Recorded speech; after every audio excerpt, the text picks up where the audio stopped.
ওয়ালাইকুম সম্মানিত ভিউয়ার্স, অনেকেই মেশিন ব্যবহার করে থাকেন, কিন্তু মেশিনে তেল দেওয়ার সঠিক নিয়মটা না জানার কারণে মেশিনে প্রচুর শব্দ হয়। আমি যে মেশিনটা এখন চালিয়ে দেখাবো আপনাদেরকে, দেখবেন যে শব্দ হচ্ছে। মেশিনটির শব্দ হচ্ছে, আর সঠিক নিয়মে সঠিক জায়গায় আমরা তেল না দেওয়ার কারণে আমরা বুঝতে পারি না যে মেশিনের শব্দটা কোথা থেকে হচ্ছে। আমাদের সঠিক নিয়ম হলো মেশিনটা আমরা কাঠ থেকে টেবিল থেকে খুলে নিব। খুলে নিয়ে প্রথমে এইভাবে শোয়াই দিব। আমি আপনাদেরকে দেখানোর চেষ্টা করতেছি যে আপনারা সঠিক নিয়মে কিভাবে তেল দিবেন মেশিনে। প্রত্যেকটা পার্টস এখানে আছে। আর এই মেশিনে যেহেতু বেয়ারিং নেই, বুশ সিস্টেম, আপনারা প্রত্যেকটা জায়গাতেই এই যে আমি যেখানে দেখাই দিচ্ছি এই জায়গাগুলোতে সঠিক নিয়মে আপনারা তেল দেওয়ার চেষ্টা করবেন। এইভাবে যদি আপনারা তেল দেন তাহলে মেশিনটা দীর্ঘস্থায়ী হবে, সুন্দরভাবে চলবে, শব্দ কম হবে। তো চলুন বন্ধুরা, কথা না বলে আমরা তেল দেওয়া স্টার্ট করি।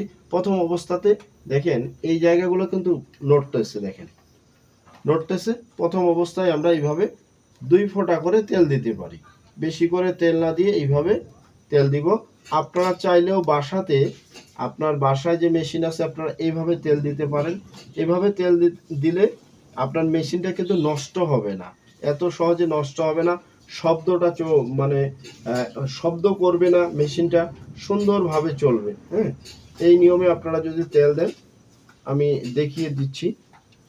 এই জায়গাগুলোতে আপনারা সঠিকভাবে তেল দিবেন। এই পার্টগুলো আমার তেল দেওয়া কিন্তু প্রত্যেকটা জয়েন্টে যেখানে নড়তেছে সেই প্রত্যেকটা জয়েন্টে আমরা কি করব, তেল দিব। এইভাবে তেল দেওয়ার পর এরপরে আমাকে কি করতে হবে, এইখানে যে হাঁড়িটা আছে এই হাঁড়ির এইখানে এই জায়গায় গর্তটা যে আছে এই জায়গায় আমরা একটু তেল দিব।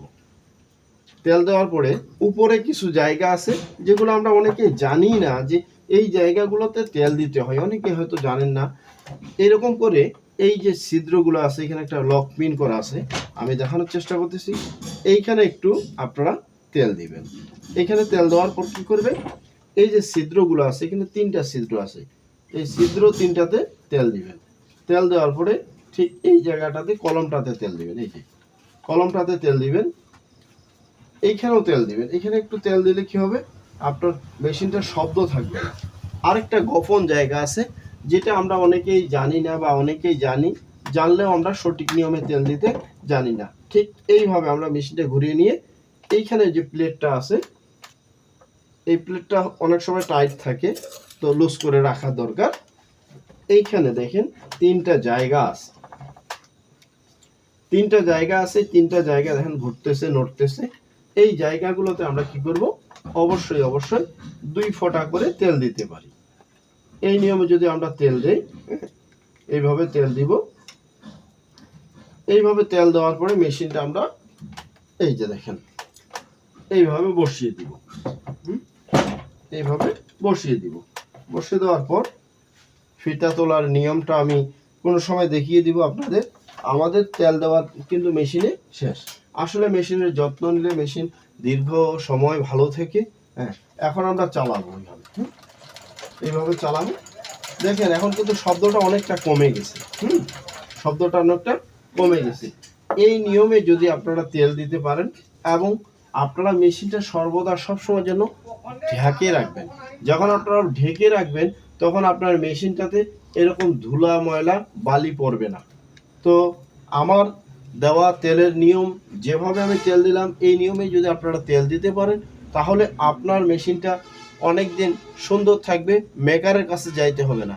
আর অবশ্যই আমার ভিডিওটা যদি আপনাদের উপকারে আসে, লাইক কমেন্ট শেয়ার করে এবং আমার চ্যানেলটাকে সাবস্ক্রাইব করে পাশে থাকবেন।